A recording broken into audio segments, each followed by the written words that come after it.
Good afternoon, everybody. Hi, Miss Yared. How are you? Doing good. Should I start sharing my screen so we can see that too? Sure. I don't think it's letting you share your screen right now, is it? Not yet, no. Okay, let me see.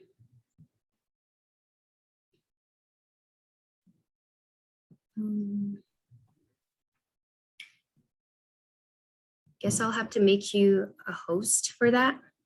Co-host, yes. Okay, so let me see. If you make me a host, you give me way too much power.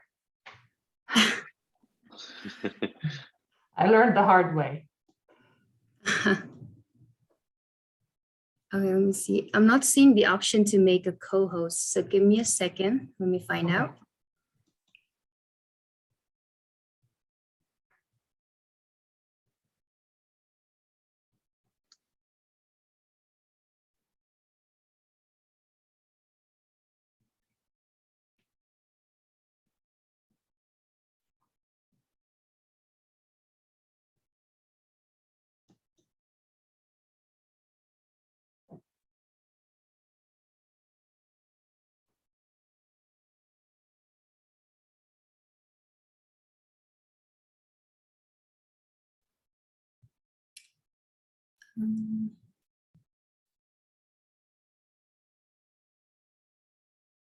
Okay, only let me make you host. Oh, that's fine. I'll live with that. Okay, no problem. Or you can make me host back, and after some time, I'll let you be the host, if that's okay. Yeah. No, that should be fine. Okay. That's Let good. me see if I can do that here. Hold on. Yeah, I can. Yes. Okay. Switched it back to you. Okay, thank you. So we'll wait like a couple more minutes so everyone can be in. Sounds good.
Hey everyone, let's just wait a few more minutes and Miss Yared, and then I'll make you the host.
All right, everyone, let's just go ahead and get started. So I'm going to, give me a second. All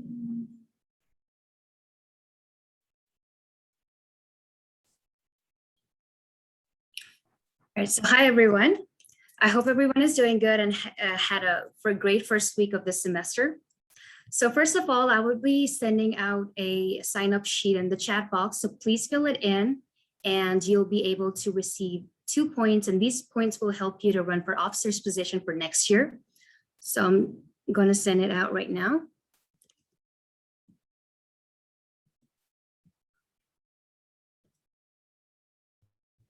Give me a second.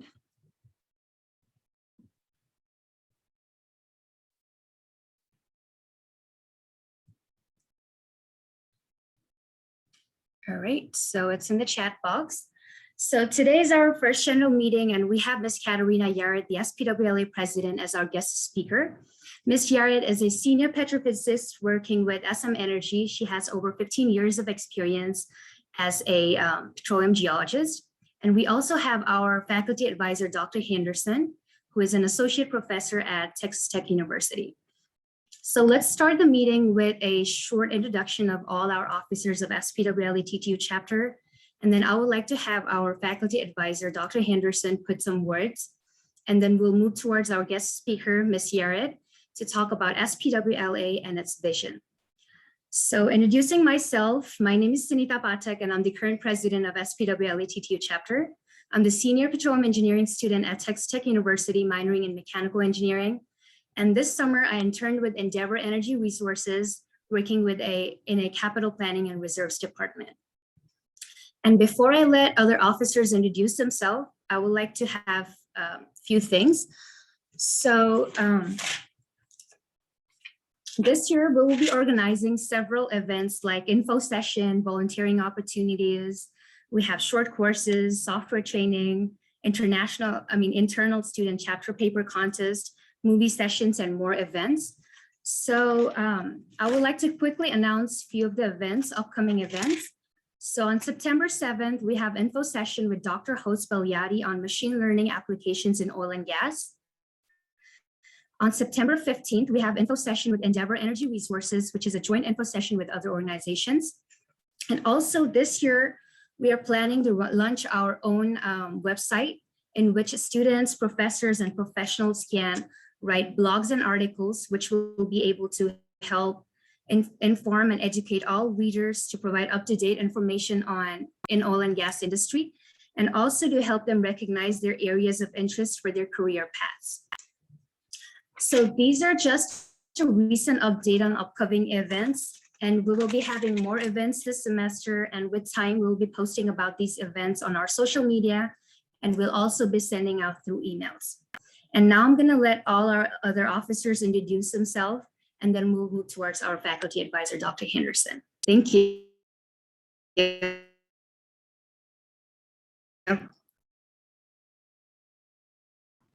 I don't know if y'all can see me. Hello? Hi. So my name is Diego Lopez, and I'm also a senior in the petroleum department. I have done internships, but just on civil engineering side, since I do have a minor in civil engineering and a minor on geology. But that's it for myself. I'll go ahead and let the other officers go ahead and introduce themselves.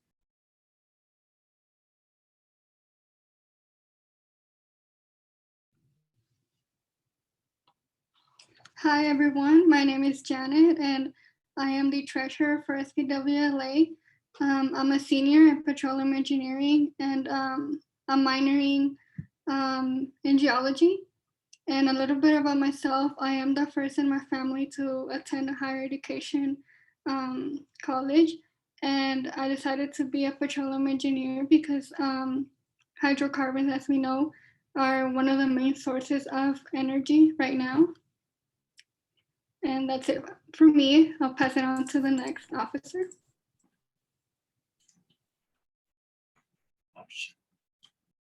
Hello.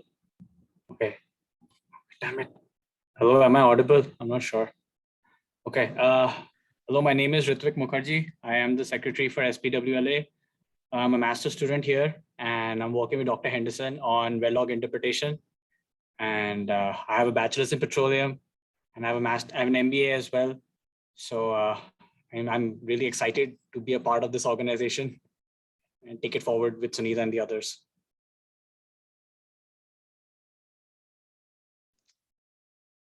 All right. Are y'all able to hear me? Yes, we can hear you. Okay. Yeah. So this semester I am the SORC representative. Sorry, my name is Alejandro Gallegos, and I am a senior at Texas Tech University pursuing a bachelor's in petroleum engineering. This summer I actually interned with Diamondback Energy with the drilling department. So my position is SORC representative, which I am responsible for the organization of the committee and the community service opportunities. And also I have to ensure the compliance with the Student Government Association in terms of mandatory seminars and risk management. And that's about it for me.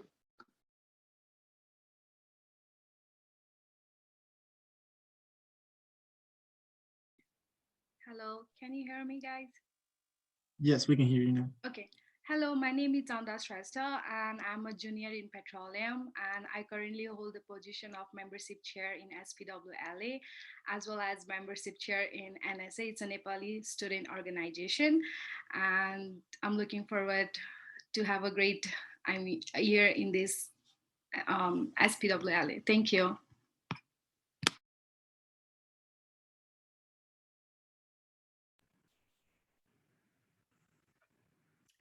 Thank you all the officers for your great introduction. And now moving forward, I would like to have our faculty advisor, Dr. Henderson, to have a few words. Dr. Henderson, the floor is yours. I'm technologically challenged, so I hope everybody can hear me right now. First of all, thanks to everyone for being here. Over the past year, we've gotten pretty good at these online meetings. We're still not up to where we should be, but we're doing better, both with the online and also the face-to-face meetings. Thank you to Katerina for taking time out of your schedule for being here tonight. And just a couple of quick words. With this organization over the past 2 years, the officers have really been gaining traction and making some huge strides in what this organization does for its student members.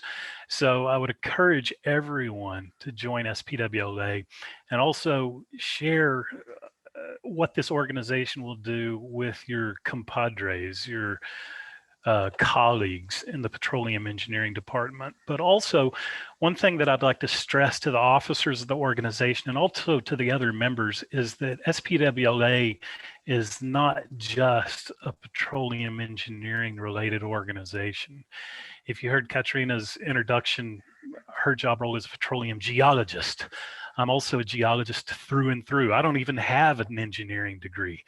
So when we're putting together all the events in the organization, when we're trying to recruit new members and get people involved, always remember that the geosciences department here is a good source of membership and other resources. So thanks everyone for being here, and I look forward to all the exciting events that the officers have lined up this semester and next. Sunita, back to you. Thank you so much, Dr. Henderson. So now moving forward, I would like to let our guest speaker, Ms. Yared, talk about SPWLA and introduce herself. Thank you. Thank you very much, Sunita. Thanks to the TTU SPWLA chapter for the invitation. I'm always very honored to be presenting. Hopefully, let me see if I can get this to work. I'm sorry to interrupt you. So if anyone has any question, please throw it in the chat box and I'll assist Ms. Yared in helping her out and knowing those questions. Thank you. Yeah, and I don't mind this being interactive. So hopefully, let me put this in presentation mode. All right, can you see the right screen? That's always the question. I think you can see the full-blown slide, yes, right? You can see it. Yes. Excellent. So I'll get started. Again, thank you very much for the invitation. And I always appreciate the students inviting us from the board to be part of their kickoff meetings and or inaugural meetings, because I think this is always an indication that they're really wanting to be part of our society, which is, like Steve said, it's really there for the students, and we want to make the best opportunities for you guys. So yeah, so let's kick it off here. A little bit about myself. So I went to school at the RWTH Aachen, which is a university in Germany. I know not many people might know about this, and it seems like universities are outside of the US more a question mark, but this is a German university. It's a technically focused one, almost like MIT or Caltech and Texas Tech too, right? It's very technically focused. So I went and got my master's in geology there. But I also ended up having a nice bunch of people that are supporting me. This is my family. This is my backbone. I have 3 boys. Maybe I should count my husband as my 4th one, but yeah. Anyways, I have 3 boys that keep me going when I'm off from work and not on president's duty for the SPWLA, which is all intermixing with each other. I guess with the whole COVID situation, right? It became a fluid situation for sure. I'm also a foster mom. I have a thing for cats. So if our house doesn't have a cat, it's not a good day. But I ended up in the oil and gas industry almost by chance. But the university had an internship with oil and gas companies. But in Europe, oil and gas has been always having a stain to its name. So I went on an adventure there and got a feeling for logs quite early on with my internship at Shell back then. But my career brought me through a variety of industries aspects, from service companies to operators, Baker Hughes and NEOS being the service companies. And currently, like Sunita said, I'm with SM Energy as their senior petrophysicist, overlooking the Permian right now. But also, like Steve mentioned, petrophysics is a role that really doesn't get taught fully, and there is not many universities out there that really provide a degree. So you kind of have to end up falling into this trade. And that's what happened with me learning how to log tools, or having tools logging background with Baker Hughes. This is how I came into petrophysics. It all ended up making sense at the end. So let's talk about SPWLA. So we've been a nonprofit corporation that was founded in 1959, dedicated really to the advancement of petrophysics and well logging. So, I mean, like I said, this is not something that you can get taught much apart from, the service companies having their boot camps and things like that. That's where you really get the feel of the tools, the measurements, and the physics behind it at the end of the day. But, and one reason why we want you to be part of our society is really to establish a knowledge sharing platform, or platform for you to really grow into this side of the business in oil and gas, but also, I should say, in the energy business more and more these days. And it's really for you to take advantage of the distinguished speakers. This is just a brand fresh out of the press picture here of our distinguished speakers. We have let me put my laser pointer on. We have the distinguished speakers from the SPWLA symposium. And then the ones that have that little symbol here, those have not participated at the symposium directly, but have been nominated by chapters or regional directors to be global distinguished speakers. So that's how we differentiate the speakers. These people have been, have a plethora of information to share. And over my career too, this is really the place, the lunch and learns, the webinars that didn't exist back then, but now are definitely in full-blown motion here. Those are the places where you learn those tricks or those approaches to the questions that we're trying to solve in our complex reservoirs these days. That's the place where you learn it. There is not any other textbook really that can provide you the depth of knowledge that you can get from these webinars or these people in general. So that's why we encourage participation. And actually, we have one student too that also was selected as part of the distinguished speakers. And it's usually that we have 1 or 2 students participating, distinguished speakers too. It's not a rarity here. So this is a full slide, but it shows an overview of the advantages or the things that you can gain from being an SPWLA member. Obviously, the monthly webinars, the journal, and the discounts on conferences. But also what I would like to mention is that we have quite a few student chapters. I think it's 19 now, and they're growing. The numbers are growing of students, which is encouraging, just because, again, in terms of knowledge sharing, I really would like to envision the student chapters collaborating and finding ways to collaborate more. And that, again, is to drive the knowledge sharing that our society can provide, or as much as petrophysicists, you can end up discovering more that way. Yeah, I think that's it. And also the SIG, so the special interest groups, we keep on adding more.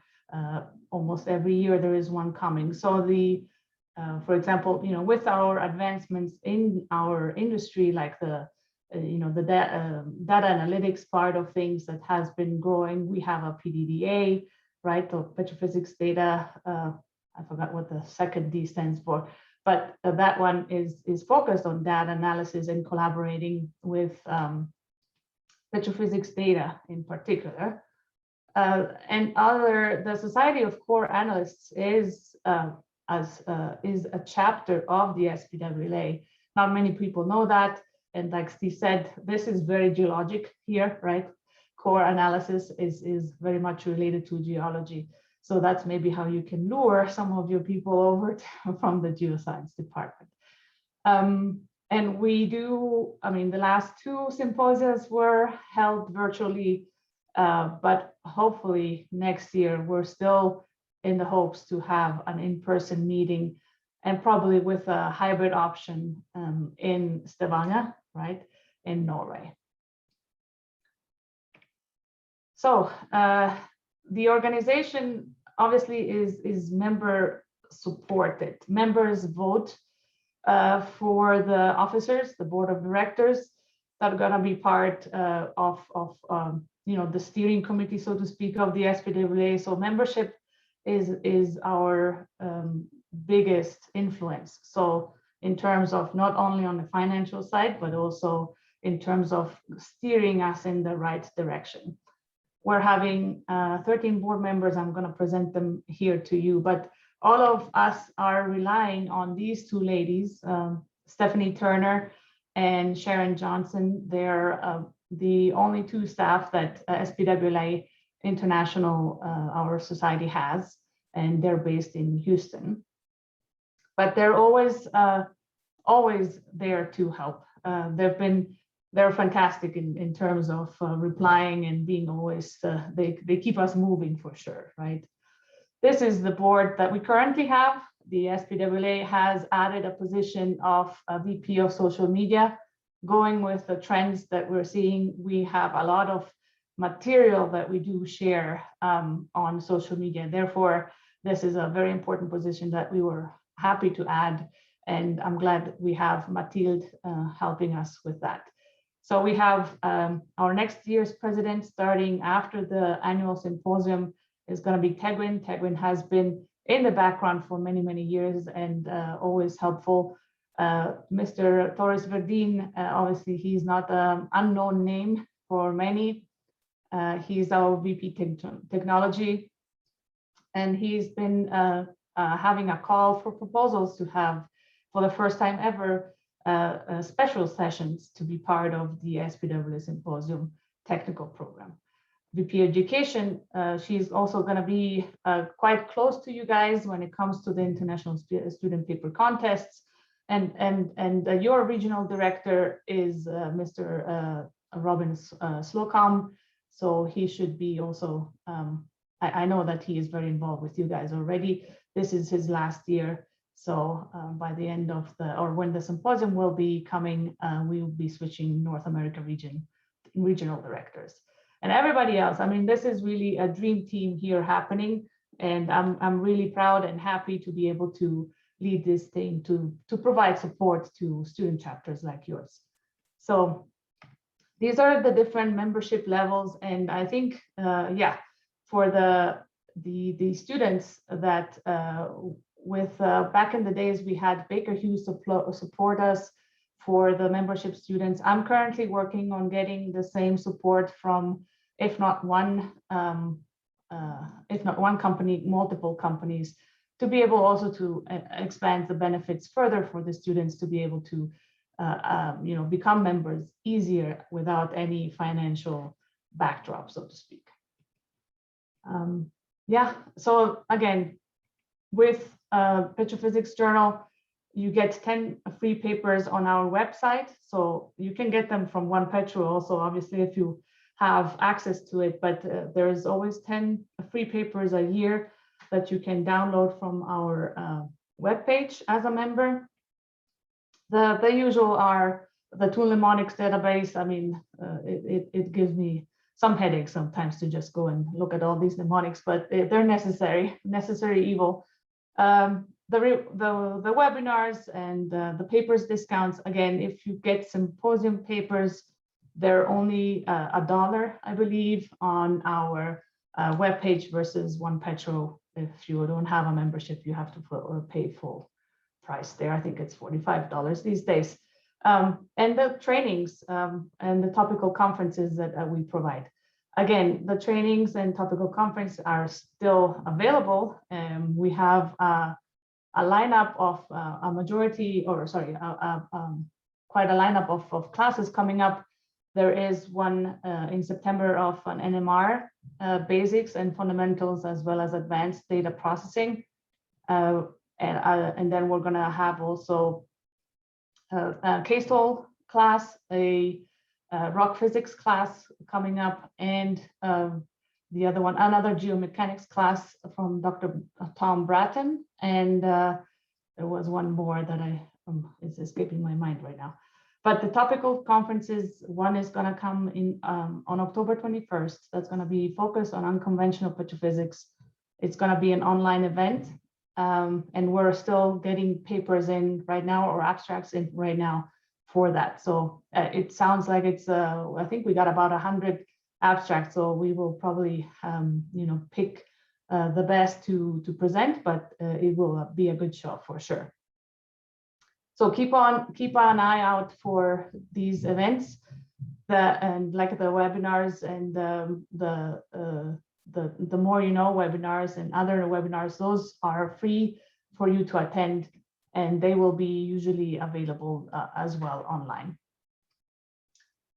Something that not everybody knows is that the SPWLA does have a foundation, which is separate from the SPWLA society organization. It's like a branch out on a separate, it's a separate branch, but related to us, not in financial ways, but they have their own budget from which they determine benefits like grants and scholarships for students.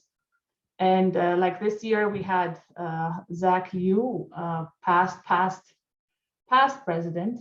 So he was a new member to the foundation board of directors, but he was the one in charge of the committee to pick the scholarships. So in this year, application deadline usually is end of March every year. So always keep that in mind. And in fact, last year, we had one Texas Tech that was a winner of a scholarship.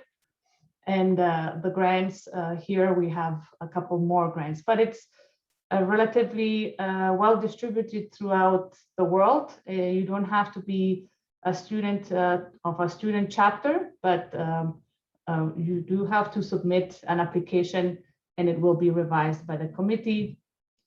And then you will be awarded the grants or the scholarship, whichever one you apply for. So yeah, like I said, by end of March. Money is always good, right? So yeah. We also have the International Paper Student Competition, usually held every Sunday before the annual symposium. So it always gives you a timeline there. But I know that TTU has been very active and proactive there in having their own internal student paper contests. So you would not only, you would be selected out of your own internal student paper contest, and then to be able to participate in an international one that usually is held on that Sunday before the annual symposium. This year's winners are listed here. I just listed the universities that are represented with the ISPC this year, but it also comes with a nice price, monetary price. So that's another way of not only getting a visibility, it only requires, it requires just an abstract only, no need to write a paper for this. So this is why it's a bit, I guess, different than the actual technical program where you have to complete a whole manuscript with your abstract. So this is another chance, like I said, to get support, monetary support from our society. Yeah, so I guess with that, it always gives you an opportunity, and the ISPC, that's the original plan, was not only for students to be able to get an opportunity or a platform to present their technical work, but also for you to practice presenting technical papers of your own work, right? And writing a paper is the best way to start writing your thesis or dissertation. So this always is good practice.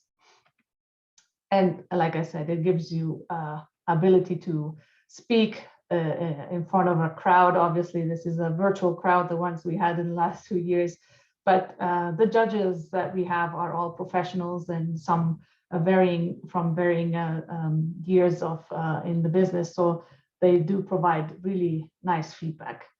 And later we can always, this can always be submitted for a peer-reviewed version of a paper if you do end up wanting to create a publication out of it. This is the communication with the membership that we have. So obviously, apart from our website here, we have LinkedIn, Twitter, Instagram now we added on this year, and we're also quite active with that, and Facebook. So, and additionally to that, we have our SPWLA Today, which is a newsletter where not only the board members, but also the chapters provide an update on their activities, and that's always very nice to read, as well as the young professionals. They have a section in there too, where they, if they don't have some kind of haikus, they have other interesting articles that are written there. And obviously the journal, our main, technical bread and butter here. That's what we have for sure. The other thing that, again, is maybe something new that people haven't seen is that we do have a YouTube channel now that we keep on feeding with the more webinars, as well as other recordings from the symposias or nuggets of wisdom. So these are basically interviews that, or I guess literally nuggets of wisdom, where experienced professionals leave a nugget of 30 minutes or so on their favorite topic, and they can go off on tangents, but these are the areas where you will never find this information in any textbook, because they talk about their experience and their approaches to things, which I find always very interesting. And again, petrophysics is literally a conglomerate of various disciplines, and that's why you do find engineers, you do find geoscientists and other people that somehow got stranded into petrophysics, but really got the passion for it and the drive to understand, the full potential. And we're connected to so many other disciplines that it is quite like it never really gets boring, right? And the complexity keeps on adding for sure. Complexity makes the life interesting. And I think it's something that more and more these days we end up dealing with in unconventional reservoirs, for example, or more complex reservoirs for sure. Yeah.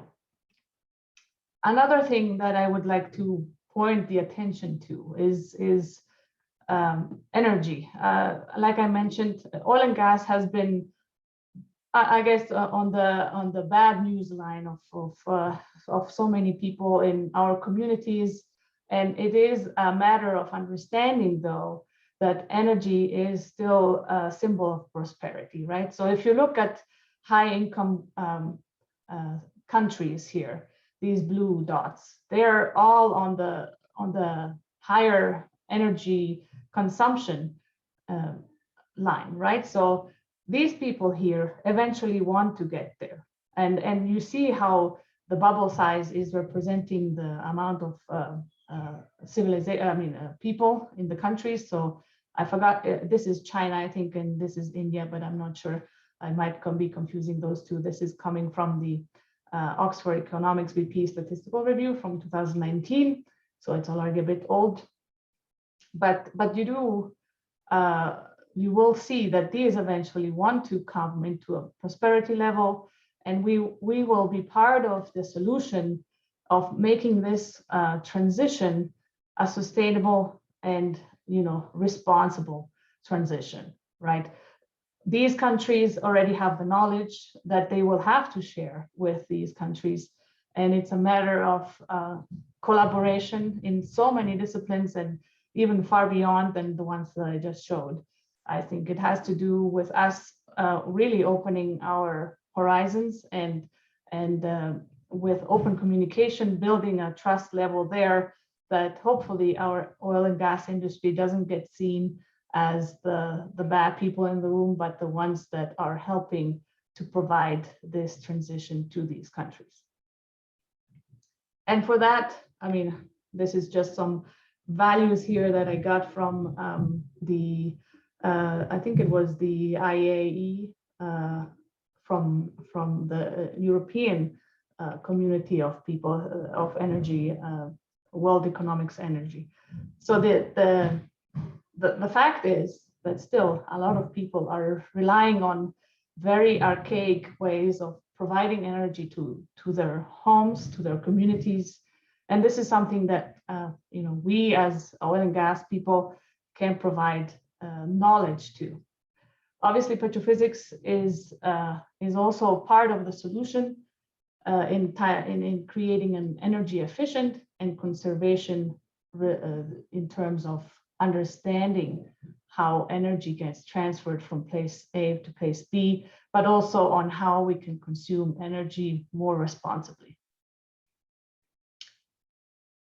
So the path forward for SPWLA, I think it is really, like I mentioned already, it is about looking beyond what today brings.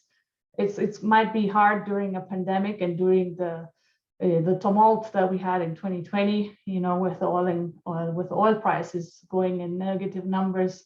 Nobody could have ever predicted that, and in fact, nobody did, and that's why it was such an impact on our industry.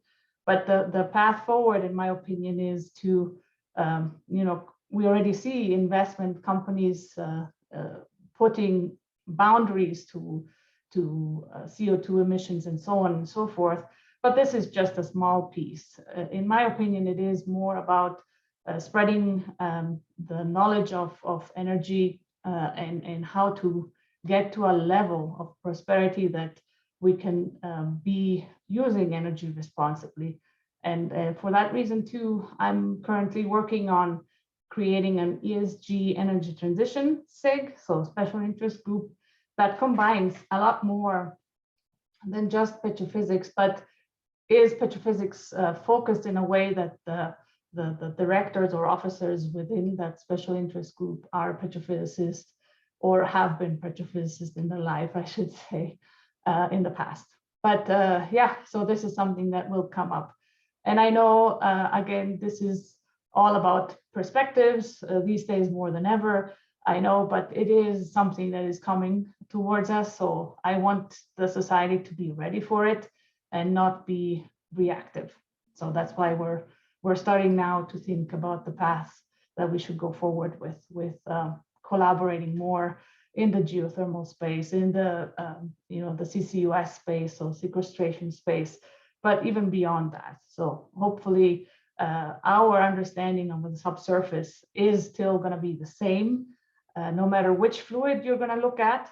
So that's why for me, it is important for us to look at different aspects of how we can use our knowledge into the new technology energy transition aspect.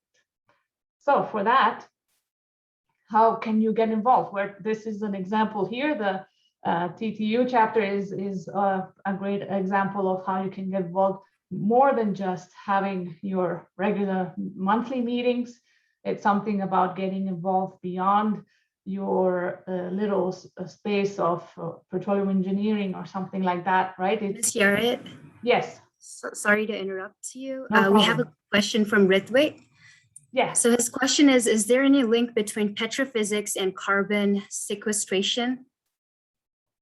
Yes, so there is, in the sense that you can use logs to determine where you can sequestrate your CO2 or whichever gas you're planning on putting down there. Yes, there are already advancements done here, for example, that I'm familiar with at the Colorado School of Mines.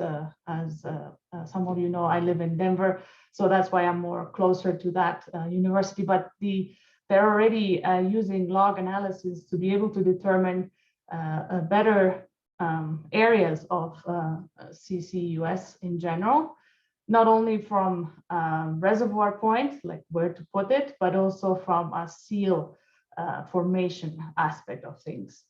But yeah, there are definitely more relationships out there than we previously thought, just because we were focused on one target, and that was the hydrocarbons, right? Yeah, if you have any other questions, keep them coming.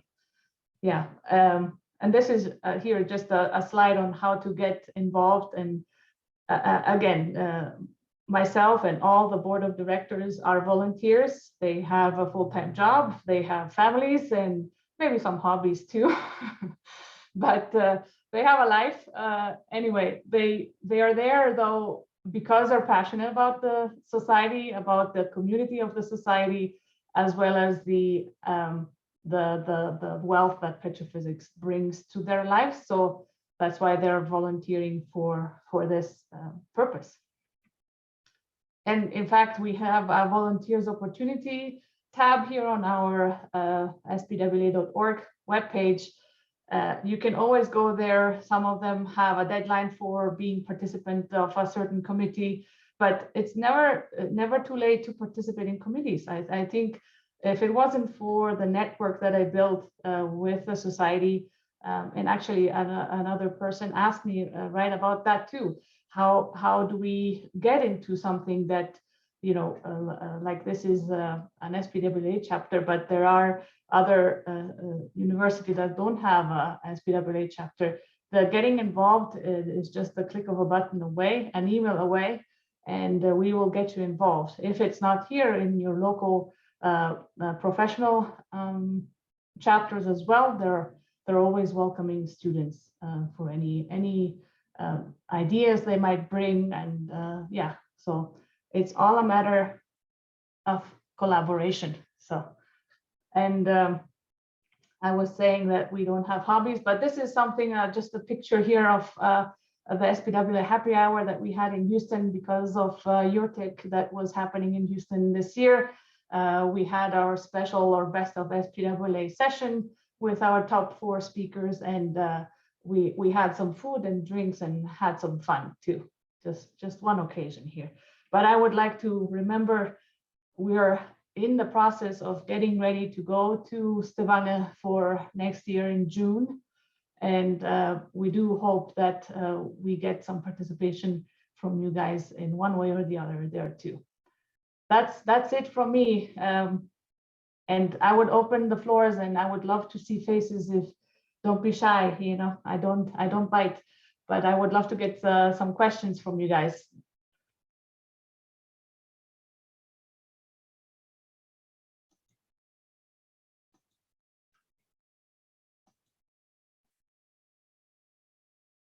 Any questions? Anybody? You can unmute yourself. I'm going to ask you a quick question. So I know you mentioned about energy transition already, but I would like to know your opinion on, do you think like companies should start, like oil and gas companies should start responding to energy transition, or they should keep on going with oil and gas? What do you think on that? Well, I think it really depends on the company itself, right? If they are ready to go that route. There's pressure obviously from investors not only, but also you know, in places like Europe, it's almost a mandate coming through from the governments, right? So it is a pressure that they cannot avoid. But the energy or the oil and gas business that we're in today is, in my opinion, going to continue for quite a while, and it is going to be the link between us and whatever comes next. We don't have any evidence that without government support, other energies like wind and solar, for example, are 100% you know, reliable. We need a reliable, sustainable source of energy. And if we do our math right, and if we don't go and, if we do our homework good, it will be oil and gas for quite some time. I don't want to put a year to it or anything or a number, because that will change by the time I finish my sentence, but that's the reality of things. So this is, in my opinion, something that companies should think about getting involved. But smaller companies like SM Energy they're doing their part, but they're not as big as Exxon's and BP, where they can have their own energy transition branch or something like that. They're there to provide that continuous energy supply for the years to come, while the others start evolving into energy transition. Thank you, Ms. Yared. So we have another question from Ritwik. How are service companies managing their operations? Service companies managing their operations in terms of energy transition, or everything in terms of fluctuating?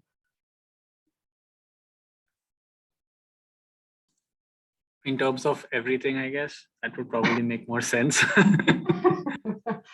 I mean, they did have to cut a lot of people, unfortunately, in 2020, right? People are the higher expense to them. So they had to be reacting to the market that was just horrendous. But now they have to pick up. The problem with that is that, apart from COVID, having people realize that with COVID, they can do a lot more things with family, and having a life beyond work is a realization that many people have had during COVID. But that said, there are still service companies are having a hard time finding quality people that they can rely on and work with. But I know they've been struggling. I know that. So in my opinion, they have to be reactive to the market. They're more sensitive to headcount than operators, for sure, and that's why they are so reactive. But I do hope that eventually, they will have to find a way to stabilize and not have this reactive, aspects to things. That it's been a bit heartbreaking too. But what happened in 2020 there? But it's the reality of things, and I hope that they find a way to balance this all. Thank you. Mm-hmm.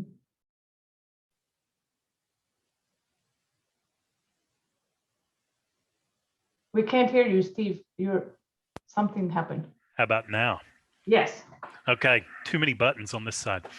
Relaying another question that was asked in the background, and I think it's an important question to throw out on the floor for everybody to hear a response to. Someone asked, is there any link between petrophysics and CO2 sequestration? And I think it's critical to hear what those links are, because the only difference, well, there's not really much of a difference between hydrogen, CO2, formation water, whatever we're talking about. We still have to drill wells to get those fluids and also sequester or get rid of those fluids. So how would you respond to that question? Is there any link between petrophysics and CO2 sequestration, or hydrogen for that matter? Yeah, I do think that there is. The thing that petrophysics is good at is understanding the subsurface, obviously together with the other disciplines like seismic and so on.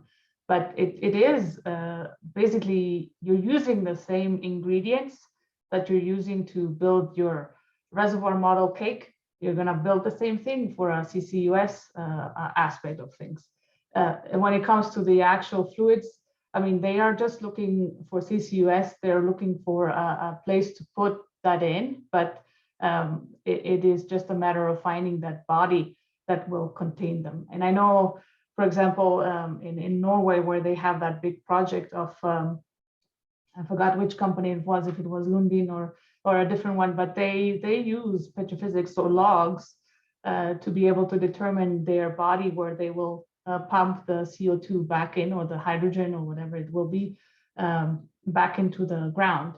the matter will be that, the understanding and the uncertainty is there about the leak out, but that's something that also petrophysics can definitely help with image log interpretation and other things like that.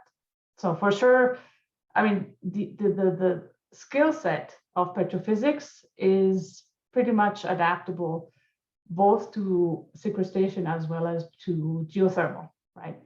Like you said, it's about having or putting or drilling wells into the ground and finding a spot for sequestration or geothermal pathways, right?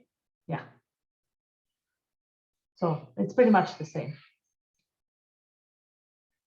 But that's a good question. And during the symposium, we had that workshop specifically on energy transition, and geothermal and CCUS were the two main topics, just because, they're the lowest hanging fruits we have currently. And I think that's why also the US is so involved in those two fields, because it's something that we can definitely hone on to and attack, so to speak, right there and then. I mean, geothermal wells have been drilled with technologies of the 60s and 70s. With our knowledge that we have today, we can definitely help them out there and contribute to the geothermal aspect of the energy transition for sure. But those are good questions.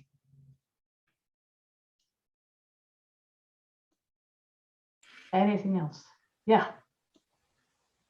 I have one more thing I want to say. Yeah. And that is about the webinars that you mentioned a little while ago. The webinars that SPWLA puts on every month are some of the best webinars out there. I mean, they're extremely informative. The people who present these webinars are very incredibly knowledgeable in their field. And I think a lot of times students, both undergraduates and also graduate students, get the idea that these webinars are out of my league.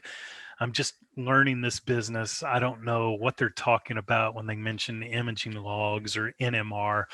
But one of the things that I would very much encourage you to do is attend these webinars if you get a chance, because when you see what's happening in this industry, especially this specialty called petrophysics, it can be very motivating. I mean, from technology all the way to interpretation, the whole gamut of what formation evaluation is all about. And it can really pique your interest when you see some of the things that are happening that are talked about in these webinars. So I encourage everybody to take a look at those when you have a chance. Yeah, thank you for that. And in fact, the distinguished speakers, that picture that I showed, all of these people will have a spot for a webinar. The ones that are related to the symposium, those people are asked to give a webinar. So for every month starting, I guess tomorrow is September, right? So starting September, we will have those webinars kicking in. And they do reside in a webpage called KnowledgeJet. And as SPWLA members, you will have access to that one. The information of that is on the webpage, spwla.org, on how to get free access to these webinar recordings. Some distinguished speakers don't give the release for the recording, so we never, you don't know until you go to the webinar if it will be recorded or not. But the other good part about KnowledgeJet is that it has also AAPG, SEG, and a lot more societies recorded webinars that are going to be available to you as SPWLA members. That's something that maybe I should even write it on the, if I find the link real quick, I'll post it here on the chat so people can go and figure out how to go to KnowledgeJet. But yeah, and if not, I'll send information to Sunita. Any other questions?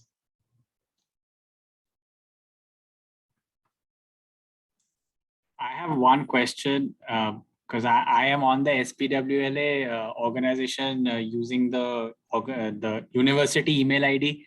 So now one symposium, which is the NMR fundamentals, is I think $300 something or $650, I don't know.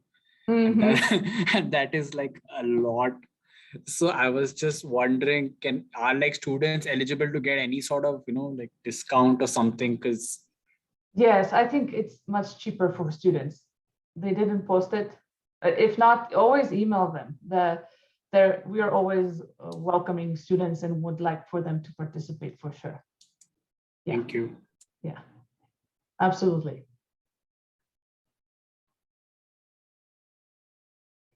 Yeah, and again, with if we get support from companies in terms of students, these monies can go also towards a certain amount of student conference registrations and things like that. So we do hope that we are getting some traction there. 2020 was a hard year for a lot of companies, so nobody really was wanting to provide much support there, but hopefully this year things changed. And for the next year coming up, in 2022, we'll have more support for students for sure.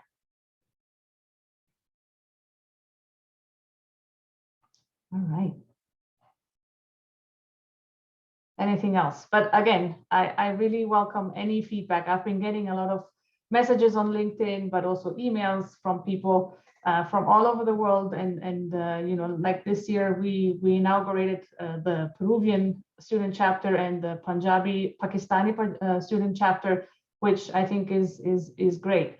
And my vision is also for multiple student chapters to collaborate, even if it is a friendly paper competition or something like that. I mean, as of right now, we're still all virtual, but eventually one day, we'll be back in person. But until then, I hope for the student chapters to keep the dynamics going, and you guys are doing a great job. So I'm very proud of all your achievements and everything that you have accomplished over the years, obviously with the support of Steve and so many others.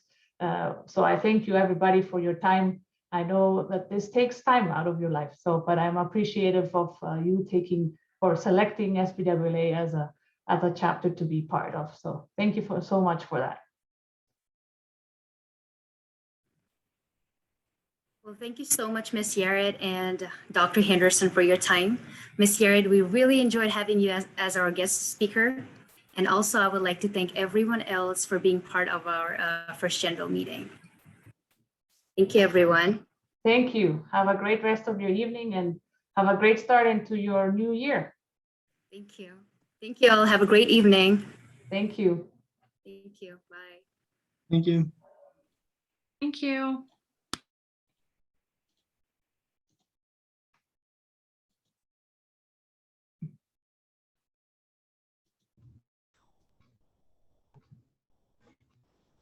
Thank you.